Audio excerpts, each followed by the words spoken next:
NBA 2K gameplay reveal happened. I have a big breakdown with a lot more. Today, we're doing some exclusive information from Mike Wang himself, talking about a lot of things that didn't get revealed in my big breakdown, but this is key stuff. So if you're not on Twitter, aka X, the app, then don't worry, I got you covered. We're going to go right into it. So make sure you leave a like and comment if this is informative, and subscribe if you want more as we do. So I'll be displaying each and every single question and answer that Mike Wang answered, and we're going to discuss it as we go forward. This is a big video, very important.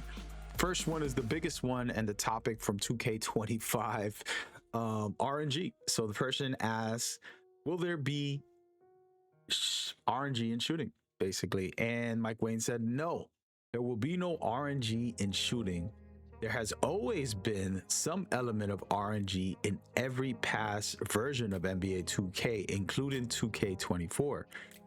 NBA 2K26 will be the first version to feature a completely green window.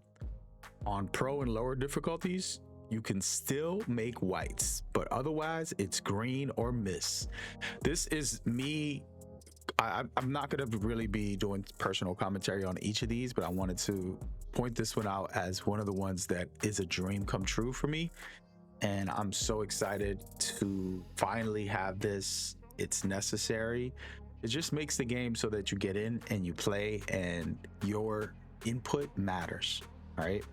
So, and then we're going to go in with a question, and then also he does more replies. So it says, are there instant greens? And basically, he's kind of like vague about this. I'm not sure, but he says, this year we made a jump shot, celly, and feedback dynamic based on the quality of the shot. It factors in your shooter's rating, defensive coverage, shot timing, or tempo with rhythm shooting. So if you have an excellent release on a wide open shot with a good shooter, you will get an instant green. And then he goes, someone asked, I'm assuming this applies to all shot feedback too, not just simple. Yes, simple and all feedback are the same. Okay. And then someone asks, will there be a green one added? He said all meters will show the green window except for the dial, arrow, and ring option from 2K25. Then he goes on and answers another question. Are there going to be different shot meters? He says the 2K24 and 25 meters are all coming back, including a new default meter that you see in the actual, and we're watching the footage in the background, so we have that. And then someone kind of quoted him trying to suggest that he lied last year, saying that there was a pure green window. And then he explains that yes, the center of the green window in 2K19 and 24 were pure, but we use RNG on the edges. So that's the difference in this new system. So that makes sense. Basically, RNG has always been in the game in different ways, and this year's the first year where it's not going to be. Then we get into the question about shot contests. Are you changing shot contests? And they says there are a number of changes in the shot contest logic. We've rebalanced the effectiveness of hands up, no jump contests, jumping contests to better reflect how shots are impacted in real life. We're also showing coverage percentages in the shot back feedback. So that's amazing. It's going to be very good that they continue to try to alter that type of stuff. It's very key. Then we get into another question. Are there any changes to how adrenaline bars work? He says adrenalines will function very close to what you're used to in 2K25. There are some minor tweaks. For example, if you spam too many escape dribbles in a short amount of time, you will drain a bar. So this is going to be very, very tough for dribblers. They're going to probably be upset about that one, because right now the thing that people do is just stand still and go crazy with their dribbles. But if you do too many of it, it's going to cost you.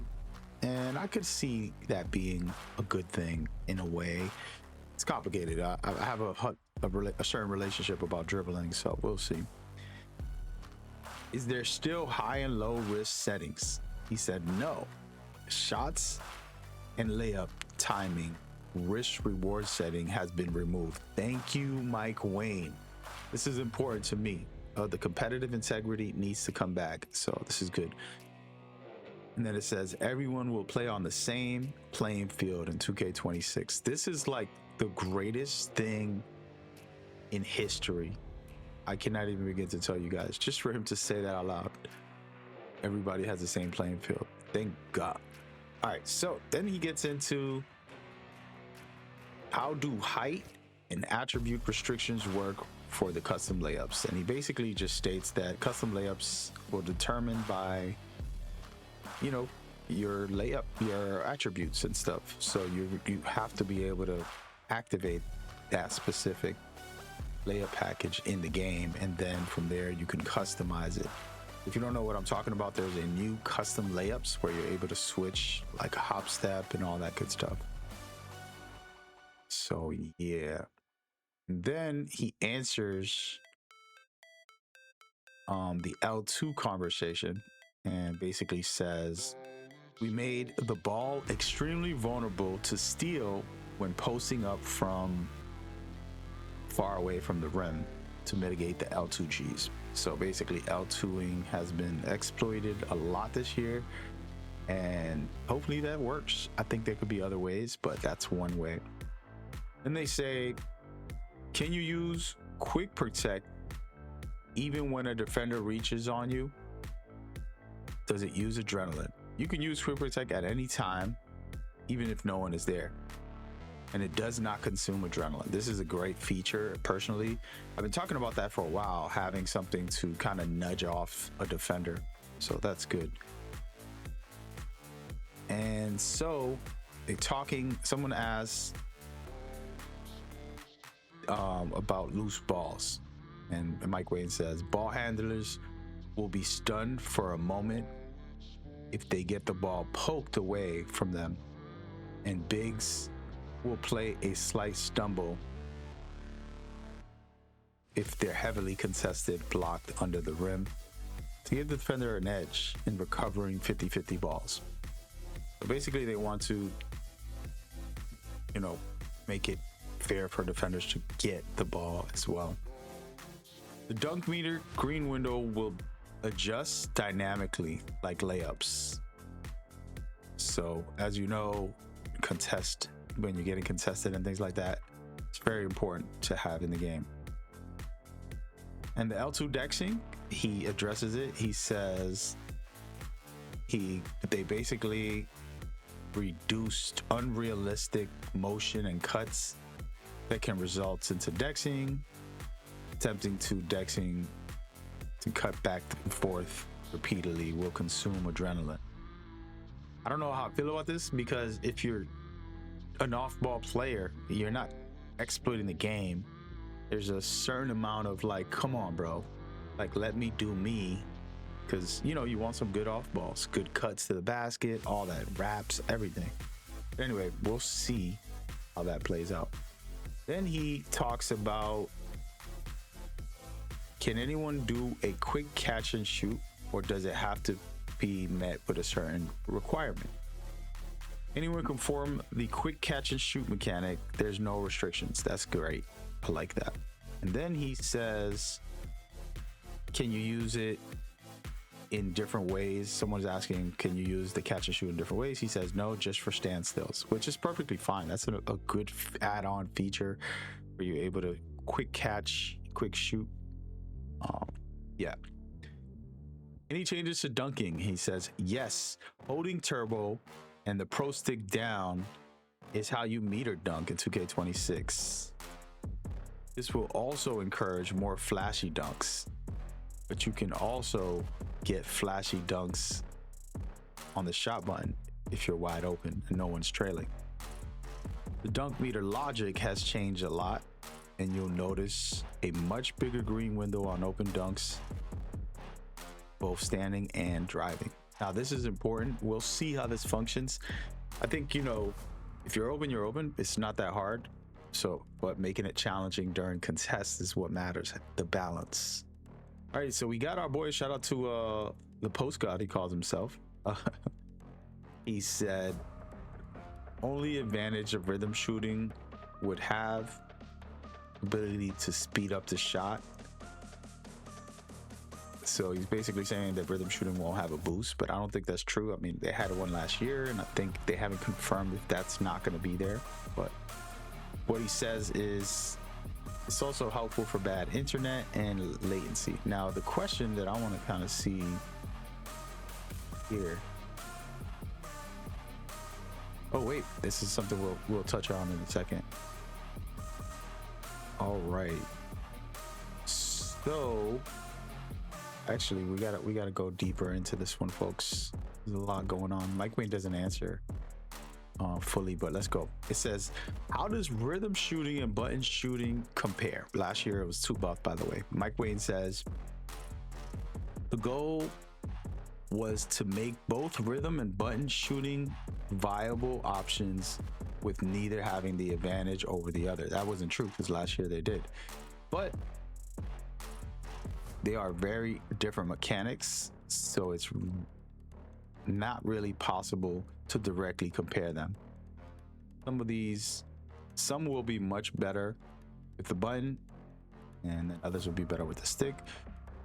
Rhythm shooting is definitely more rewarding in my opinion, though. When he says that, that means they're gonna do the buff again. I don't think they're changing that buff. And then Dimes Work says, does this work in the same way for pull-up, jump shots, and leaners? You can basically initiate a pull-up, finish closing out, release it. He says yes, but the longer you hold, the more precision you have to time it. And we put a ceiling on how long you can hold it, of course. So that's interesting. And they asked if you can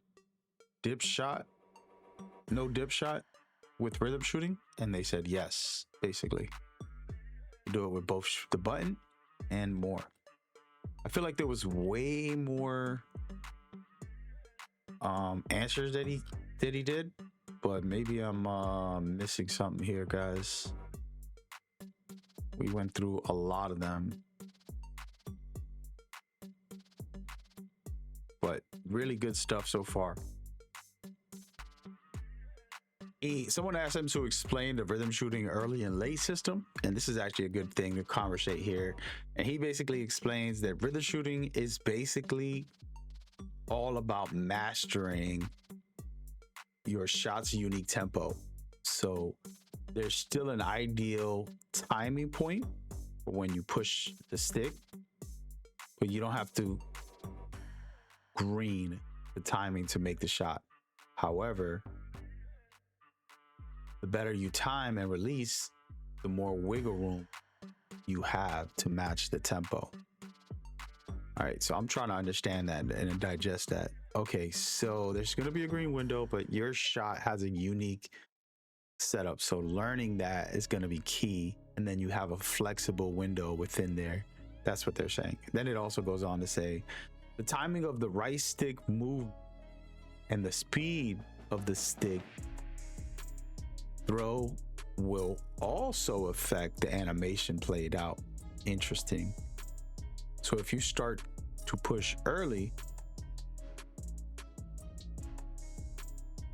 or throw the stick fast, you'll see your shooter rush the animation. If you delay the push, you'll see your player hold the set button and then hang on. Okay, that makes more sense now. If you throw the stick too slow, then it'll look like a lazy. Okay. You can intentionally rush a shot, or you can have like a very precise window.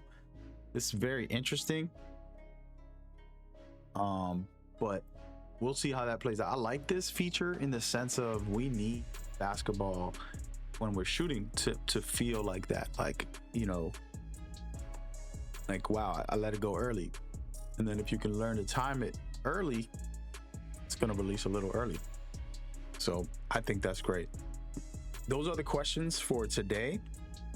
When it comes to Mike Wang, every single thing he answered should be good. Maybe he'll do more tomorrow or the next day. I'll have y'all covered. I wanted to do every single one and showcase it and kind of digest it. I was actually reading it and learning it as I recorded. So yeah, I'll do some deeper dives. I'm gonna reread all these, kind of take my time and digest it and break it down for y'all in more videos. So stick around. We have tons of stuff. It's been a fun ride so far. This is great information for the new year, and we're gonna have a blast playing NBA 2K26. So I'll see you there.